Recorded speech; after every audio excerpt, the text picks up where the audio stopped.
Education department ਨੇ deadline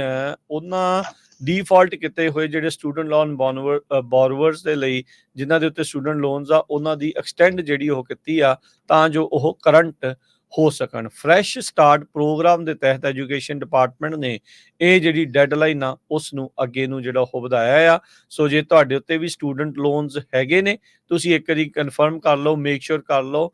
ਜੇ ਤੁਸੀਂ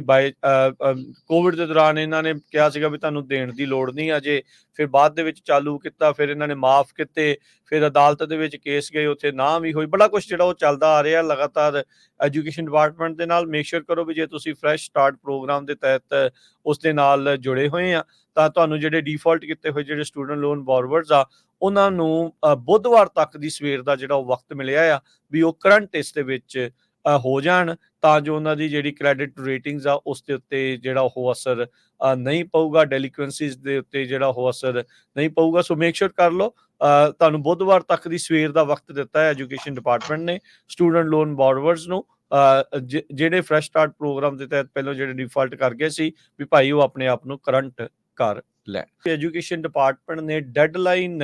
ਉਹਨਾਂ ਡੀਫਾਲਟ ਕੀਤੇ ਹੋਏ ਜਿਹੜੇ ਸਟੂਡੈਂਟ ਲੋਨ ਬੋਰਵਰਸ ਦੇ ਲਈ ਜਿਨ੍ਹਾਂ ਦੇ ਉੱਤੇ ਸਟੂਡੈਂਟ ਲੋਨਸ ਆ ਉਹਨਾਂ ਦੀ ਐਕਸਟੈਂਡ ਜਿਹੜੀ ਉਹ ਕੀਤੀ ਆ ਤਾਂ ਜੋ ਉਹ ਕਰੰਟ ਹੋ ਸਕਣ। ਫਰੈਸ਼ ਸਟਾਰਟ ਪ੍ਰੋਗਰਾਮ ਦੇ ਤਹਿਤ ਐਜੂਕੇਸ਼ਨ ਡਿਪਾਰਟਮੈਂਟ ਨੇ ਇਹ ਜਿਹੜੀ ਡੈਡਲਾਈਨ ਆ ਉਸ ਨੂੰ ਅੱਗੇ ਨੂੰ ਜਿਹੜਾ ਉਹ ਵਧਾਇਆ ਆ। ਸੋ ਜੇ ਤੁਹਾਡੇ ਉੱਤੇ ਵੀ ਸਟੂਡੈਂਟ ਲੋਨਸ ਹੈਗੇ ਨੇ ਤੁਸੀਂ ਇੱਕ ਵਾਰੀ ਕਨਫਰਮ ਕਰ ਲਓ, ਮੇਕ ਸ਼ੋਰ ਕਰ ਲਓ।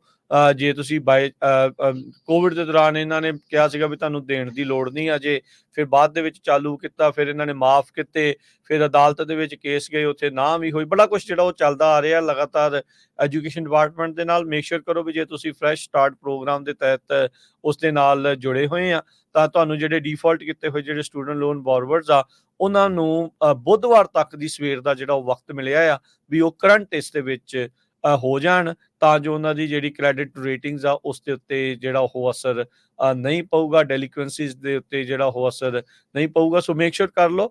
ਤੁਹਾਨੂੰ ਬੁੱਧਵਾਰ ਤੱਕ ਦੀ ਸਵੇਰ ਦਾ ਵਕਤ ਦਿੱਤਾ ਹੈ ਐਜੂਕੇਸ਼ਨ ਡਿਪਾਰਟਮੈਂਟ ਨੇ ਸਟੂਡੈਂਟ ਲੋਨ ਬੋਰਵਰਸ ਨੂੰ ਜਿਹੜੇ ਫਰੈਸ਼ ਸਟਾਰਟ ਪ੍ਰੋਗਰਾਮ ਦੇ ਤਹਿਤ ਪਹਿਲਾਂ ਜਿਹੜੇ ਡਿਫਾਲਟ ਕਰ ਗਏ ਸੀ ਵੀ ਭਾਈ ਉਹ ਆਪਣੇ ਆਪ ਨੂੰ ਕਰੰਟ ਕਰ ਲੈਣ। ਐਜੂਕੇਸ਼ਨ ਡਿਪਾਰਟਮੈਂਟ ਨੇ ਡੈਡਲਾਈਨ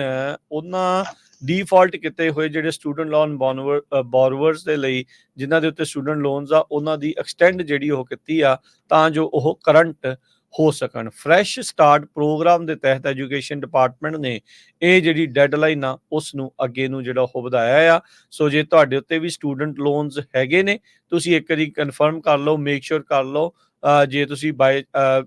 ਕੋਵਿਡ ਦੇ ਦੌਰਾਨ ਇਹਨਾਂ ਨੇ ਕਿਹਾ ਸੀਗਾ ਵੀ ਤੁਹਾਨੂੰ ਦੇਣ ਦੀ ਲੋੜ ਨਹੀਂ ਅਜੇ, ਫਿਰ ਬਾਅਦ ਦੇ ਵਿੱਚ ਚਾਲੂ ਕੀਤਾ, ਫਿਰ ਇਹਨਾਂ ਨੇ ਮਾਫ ਕੀਤੇ, ਫਿਰ ਅਦਾਲਤ ਦੇ ਵਿੱਚ ਕੇਸ ਗਏ, ਉੱਥੇ ਨਾ ਵੀ ਹੋਈ, ਬੜਾ ਕੁਝ ਜਿਹੜਾ ਉਹ ਚੱਲਦਾ ਆ ਰਿਹਾ ਲਗਾਤਾਰ ਐਜੂਕੇਸ਼ਨ ਡਿਪਾਰਟਮੈਂਟ ਦੇ ਨਾਲ। ਮੇਕ ਸ਼ੋਰ ਕਰੋ ਵੀ ਜੇ ਤੁਸੀਂ ਫਰੈਸ਼ ਸਟਾਰਟ ਪ੍ਰੋਗਰਾਮ ਦੇ ਤਹਿਤ ਉਸ ਦੇ ਨਾਲ ਜੁੜੇ ਹੋਏ ਆ ਤਾਂ ਤੁਹਾਨੂੰ ਜਿਹੜੇ ਡੀਫਾਲਟ ਕੀਤੇ ਹੋਏ ਜਿਹੜੇ ਸਟੂਡੈਂਟ ਲੋਨ ਬੋਰਵਰਸ ਆ ਉਹਨਾਂ ਨੂੰ ਬੁੱਧਵਾਰ ਤੱਕ ਦੀ ਸਵੇਰ ਦਾ ਜਿਹੜਾ ਉਹ ਵਕਤ ਮਿਲਿਆ ਆ ਵੀ ਉਹ ਕਰੰਟ ਇਸ ਦੇ ਵਿੱਚ ਹੋ ਜਾਣ ਤਾਂ ਜੋ ਉਹਨਾਂ ਦੀ ਜਿਹੜੀ ਕ੍ਰੈਡਿਟ ਰੇਟਿੰਗਸ ਆ ਉਸ ਦੇ ਉੱਤੇ ਜਿਹੜਾ ਉਹ ਅਸਰ ਨਹੀਂ ਪਊਗਾ, ਡੈਲੀਕੁਐਂਸੀਜ਼ ਦੇ ਉੱਤੇ ਜਿਹੜਾ ਉਹ ਅਸਰ ਨਹੀਂ ਪਊਗਾ। ਸੋ ਮੇਕ ਸ਼ੋਰ ਕਰ ਲਓ